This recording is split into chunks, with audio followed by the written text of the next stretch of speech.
Kalau ngomongin game fighting, apa sih yang biasanya kebayang di kepala kita? Pasti soal turnamen, pahlawan super, penjahat yang mau menguasai dunia, ya kan?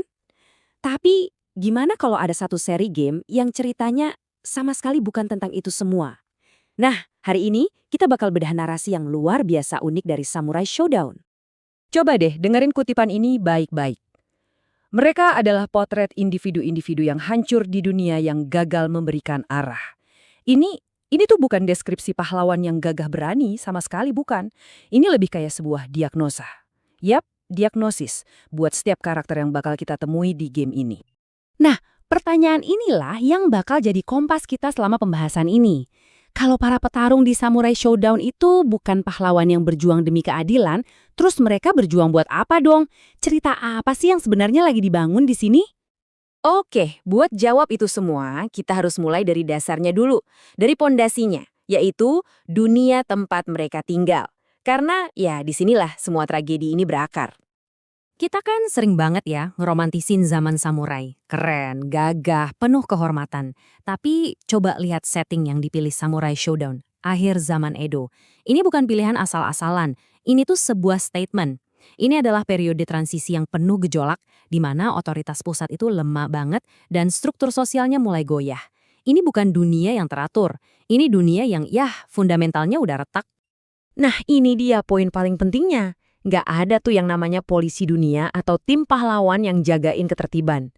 Jadi, sumber kekacauannya itu bukan dari satu penjahat super kuat, tapi dari kekosongan itu sendiri. Kosongnya aturan, kosongnya arah. Setiap orang dibiarin buat cari jalannya sendiri, bikin aturannya sendiri. Disinilah konflik jadi sesuatu yang nggak bisa dihindari. Oke, dunianya udah kebayang kan? Kacau balau. Sekarang yuk kita kenalan sama orang-orang yang tinggal di dalamnya. Ingat, mereka bukan pahlawan, mereka itu ya produk dari dunia yang rusak ini. Kita mulai dari yang paling ikonik, Hamaru. Orang-orang sering nganggep dia ini protagonisnya, karakter utamanya. Tapi coba deh kita lihat motivasinya lebih dalam. Dia itu nggak berantem buat nyelamatin dunia, atau nolomin yang lemah. Sama sekali bukan. Dia bertarung cuma buat satu hal, memahami pedangnya, menguji batas kemampuannya sendiri.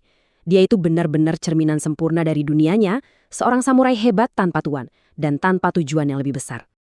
Nah, dari sini kita bisa lihat gimana satu jalan yang sama bisa ngasilin dua orang yang beda banget. Haumaru dan rival abadinya, Genjuro, itu datang dari perguruan yang sama. Sama-sama jago pedang, dari guru yang sama. Tapi tujuannya, jauh banget bedanya. Haumaru mencari makna, sementara Genjuro cuma haus kekuatan dan dominasi. Intinya, dua-duanya itu sama-sama tersesat. Cuma bedanya, Genjuro milih buat ngegunain kehormatan sebagai alasan buat jadi, monster. Dan pola kayak gini tuh nggak cuma berlaku buat mereka berdua loh. Hampir semua karakternya punya tragedinya masing-masing. Ada Nakururu, seorang gadis suci yang harus memikul beban berat buat melindungi alam. Itu bukan pilihan, tapi tugas yang rasanya nggak adil buat pundak semuda itu. Terus ada Ukyo Tachibana, samurai jenius yang berjuang bukan demi kejayaan, tapi berpacu dengan waktu dan penyakit mematikan demi kenangan cinta yang nggak bisa dia gapai. Bahkan penjahat kayak Zankuro pun bukan penjahat biasa. Dia itu kayak iblis yang ngebunuh bukan karena punya rencana jahat, tapi ya karena ada dorongan buta aja gitu, insting yang nggak bisa dia kontrol. Kosong. Setiap dari mereka itu ibaratnya sebuah tragedi berjalan. Oke, jadi kita udah punya dunia yang kacau dan orang-orang yang hancur di dalamnya. Terus gimana soal penjahat-penjahatnya? Apa kalau mereka dikalahin, semuanya langsung beres, damai gitu aja? Jawabannya ternyata jauh lebih rumit dari itu. Ini dia antagonis besar pertama kita, Amakusashiro Tokisada. Dan yang bikin dia menarik itu, motivasinya, dia tuh nggak mau jadi penguasa dunia, enggak. Dia mau melenyapkannya. Menurut dia, penderitaan manusia itu siklus yang cuma bisa dihentikan dengan kehancuran total. Jadi, dia ini penjahat yang lahir dari rasa putus asa total sama dunia. Iya, logikanya sih kalau musuh besarnya udah tumbang, dunia harusnya damai dong. Masalah selesai, iya kan?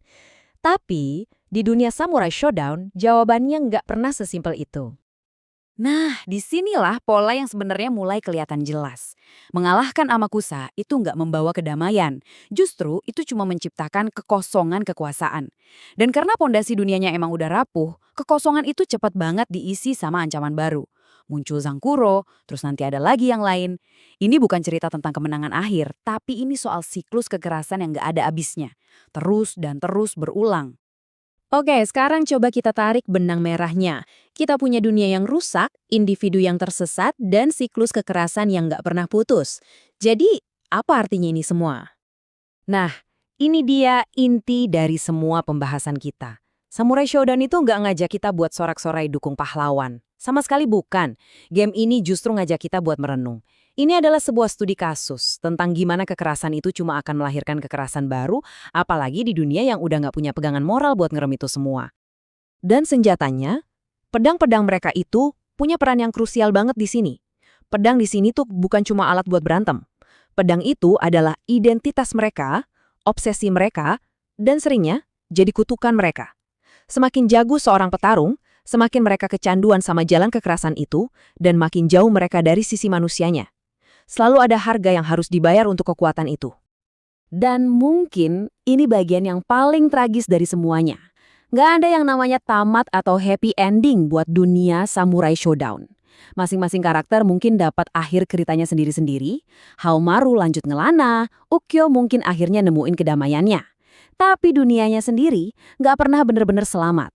Konflik jalan terus, dan ini menegaskan kalau masalahnya itu bukan di satu penjahat, tapi di sistem yang udah rusak dari akarnya. Oke, jadi kita sampai di pertanyaan terakhir. Kalau nggak ada pahlawan sejati, nggak ada akhir yang bahagia, terus kenapa cerita kayak gini bisa begitu menarik buat kita? Mungkin karena cerita ini terasa jujur.